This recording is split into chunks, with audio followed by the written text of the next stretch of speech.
নমস্কার, আপনারা দেখছেন ইউটিউব নিউজ চ্যানেল বাংলার ৩৬৫। আজ ২২শে জানুয়ারি সোমবার। আগামী ৩ থেকে ৪ দিন শীতের রুদ্র মূর্তি ধারণ করতে পারে বলে জানিয়েছে আবহাওয়া দপ্তর। একাধিক রাজ্যে বৃষ্টির সম্ভাবনা রয়েছে, সঙ্গে শীতের দাপট চলবে বলে জানিয়েছে আবহাওয়া দপ্তর। তাই আজকের এই ভিডিওর মাধ্যমে আপনাদের জানাবো আবহাওয়া দপ্তর পশ্চিমবাংলা সহ ভারতবর্ষের অন্যান্য রাজ্যের আবহাওয়ার পরিস্থিতি নিয়ে কি জানিয়েছে, তার সঙ্গে বাংলাদেশ আবহাওয়া দপ্তর বাংলাদেশ নিয়ে কি জানিয়েছে তা সংক্ষিপ্তভাবে আপনাদের জানানোর চেষ্টা করব। অবশ্যই ভিডিওর শেষ পর্যন্ত দেখতে অনুরোধ করলাম। পাশাপাশি ভিডিওর কোনো অংশে যদি আপনাদের কিছুটা ভালো লেগে থাকে তাহলে অবশ্যই একটি লাইক করতে পারেন। দেখে নিন আজকের লেটেস্ট আপডেটে কি জানিয়েছে আবহাওয়া দপ্তর। আগামী ৩ দিন শীতের ভয়ঙ্কর রূপ দেখতে পাবেন দেশবাসী। কড়া শীতের জ্বালায় নাজেহাল হতে পারে সাধারণ মানুষ। দিল্লি, উত্তরপ্রদেশ, রাজস্থান, বিহার সহ পূর্বের বিভিন্ন রাজ্যে আজ অর্থাৎ ২২শে জানুয়ারি ঘন কুয়াশা লক্ষ্য করা গেছে। এছাড়া আগামী ২৪ ঘন্টায় হালকা বৃষ্টিপাতের সম্ভাবনা রয়েছে। তবে রাজধানী দিল্লি সহ দেশের বেশ কিছু এলাকায় কড়া ঠান্ডার সম্ভাবনার কথা বলা হয়েছে। আজও ঘন কুয়াশার কারণে ট্রেন চলাচল ব্যাহত হয়েছে সকাল থেকে। ফলত যাত্রীদের বেশ কিছু সমস্যা মুখোমুখি হতে হবে আজ দিনভর, ইঙ্গিত আবহাওয়া দপ্তরের। এদিকে মধ্যপ্রদেশ ও বিহারে আগামী ২৪শে জানুয়ারি পর্যন্ত শৈত্যপ্রবাহের সতর্কতা রয়েছে। পাশাপাশি আজ দিল্লি সহ বেশ কিছু এলাকায় সর্বাধিক তাপমাত্রা ১৮ এবং সর্বনিম্ন ৯ ডিগ্রি সেলসিয়াসের আশেপাশে থাকতে পারে বলে বলা হয়েছে। এদিকে দিল্লিতে সকাল সকাল আকাশ ঘন কুয়াশায় ঢাকা ছিল, তবে বেলা বাড়তে কিছুটা রোদের দেখা দিয়েছে। প্রবল শৈত্যপ্রবাহ চলতে পারে আগামী ৩ থেকে ৪ দিন, এমনই ইঙ্গিত মৌসুম ভবনের। আবহাওয়া দপ্তরের পক্ষ থেকে জানানো হয়েছে ২৩শে জানুয়ারি পর্যন্ত পাঞ্জাবের বিভিন্ন এলাকায় হাড় কাঁপানো ঠান্ডার চাপ থাকতে পারে। এছাড়াও হরিয়ানা, চণ্ডীগড়ে বিস্তীর্ণ এলাকায় ব্যাপকরূপে ঠান্ডা পড়তে চলেছে। রাজস্থানের আলাদা আলাদা এলাকায় ২৩ এবং ২৪শে জানুয়ারি ঘন কুয়াশা থাকার সম্ভাবনা রয়েছে।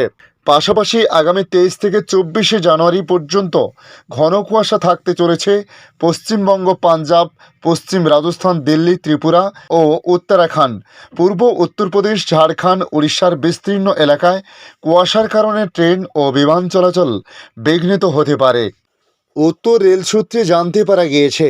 এদিকে ফের বৃষ্টিপাতের কথা বলা হয়েছে বঙ্গের জেলায় জেলায়। তাই কবে থেকে বৃষ্টি হতে পারে সে বিষয়ে আবহাওয়া দপ্তর জানিয়েছে। যাকে না হলেও কিছুটা শীতের আমেজ ফিরল বাংলায়। রাতের তাপমাত্রা ফের নামল ১৫-র ঘরে। মঙ্গলবার থেকে ফের বৃষ্টির সম্ভাবনা দক্ষিণবঙ্গের বেশ কয়েকটি জেলাতে। আবহাওয়া দপ্তর জানিয়েছে আগামী ২৩শে জানুয়ারি হালকা বৃষ্টিপাতের সম্ভাবনা পূর্ব ও পশ্চিম মেদিনীপুরে। ২৪ ও ২৫শে জানুয়ারি বৃষ্টি একটু বাড়তে পারে পূর্ব ও পশ্চিম মেদিনীপুরের সঙ্গে সঙ্গে দক্ষিণ ২৪ পরগনাতেও হালকা বৃষ্টিপাতের সম্ভাবনা রয়েছে। দক্ষিণবঙ্গের বাকি জেলায় আংশিক মেঘলা আকাশ থাকলেও বৃষ্টির সম্ভাবনা খুবই কম। কুয়াশার প্রভাব থাকতে পারে বীরভূম, মুর্শিদাবাদ, নদিয়া জেলা। এছাড়াও দক্ষিণ ও উত্তরবঙ্গের বেশিরভাগ জেলাতেই হালকা থেকে মাঝারি কুয়াশা রয়েছে বলে জানানো হয়েছে। কলকাতায় আজ হালকা হালকা কুয়াশার পরেও আংশিক মেঘলা আকাশ থাকতে পারে। কার্যত শীতল দিনের মতো পরিস্থিতি তৈরি হয়েছে সকালের দিকে। রাতের তাপমাত্রা সামান্য বেড়েছিল, তবে স্বাভাবিকের অনেকটা নিচে দিনের তাপমাত্রা রয়েছে।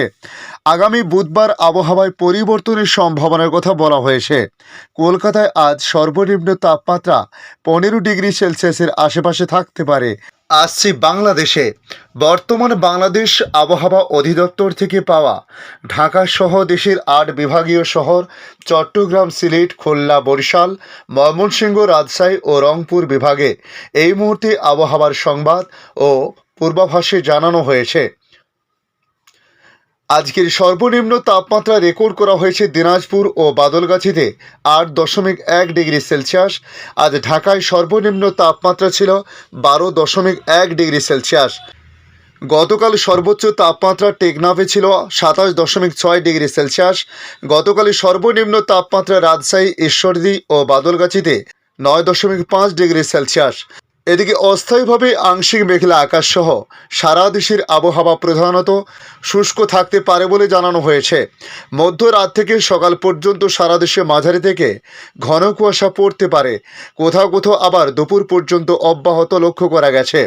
ঘন কুয়াশার কারণে বিমান চলাচল, অভ্যন্তরীণ নৌপরিবহন, যশোর, কুষ্টিয়া, চুয়াডাঙ্গা, টাঙ্গাইল, মাদারীপুর ও কিশোরগঞ্জ জেলাসহ রংপুর ও রাজশাহী বিভাগের উপর দিয়ে মৃদু শৈত্যপ্রবাহ বয়ে যাচ্ছে এবং তা অব্যাহত থাকতে পারে বলে জানানো হয়েছে। সারা দেশে রাতের তাপমাত্রা 1 থেকে 2 ডিগ্রি সেলসিয়াস কমতে পারে এবং দিনের তাপমাত্রা সামান্য কমতে পারে। ধন্যবাদ সম্পূর্ণ ভিডিওটি দেখার জন্য।